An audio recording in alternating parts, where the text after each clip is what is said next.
Class 10 পেরিয়েই কলেজে এলাম, এবং আশেপাশের বন্ধুরা মানে যারা আমাদের সঙ্গে মোহিত পড়তো, আমার ওপরে সুনীল পড়তো, ওরা দুজনেই আমার থেকে। কলেজ থেকে? হ্যাঁ, সুনীল, হ্যাঁ সিটি কলেজ।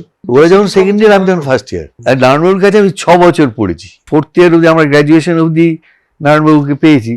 আর ঠিক তারপরে নারায়ণবাবু এলেন ইউনিভার্সিটিতে পড়াতে, তখন আমরা ইউনিভার্সিটি কলেজ অফ আর্টসে ঢুকলাম।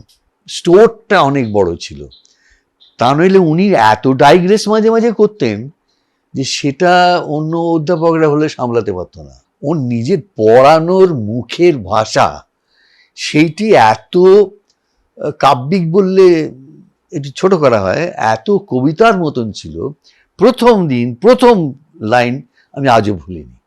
ক্লাসে এসে, আজ তোমাদের আমি কি পড়াতে হবে? ও বঙ্কিমচন্দ্র ওপর লেখা রবীন্দ্রনাথের প্রবন্ধটি, ও প্রথম দিন। ওটা ছেড়ে দিয়ে মাঝে ওই অ্যানেকডোটটা বললেন যে অক্ষয় দত্তর বাড়িতে বোধ হয় সেই রবীন্দ্রনাথ গিয়েছেন, বঙ্কিম নিমন্ত্রিত হয়েছেন প্রসন্ন ঠাকুরের বাড়িতে। ওকে মালা দিয়েছিল, না না আমার নয়, এই মালা এর প্রাপ্য বলে দিলেন।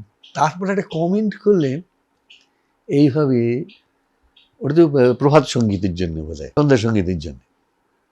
কিন্তু উনি যেটা বললেন, এমনি পড়ানোর ভঙ্গির মধ্যে, এইভাবে শেষ রাতের বাঁকা চাঁদ প্রভাতের রবির গলায় মালা পরিয়ে বিদায় নিল। এরকম করে আবার কোন মাস্টার পড়ায় নাকি, আমি তো ভাবতেই পারতাম।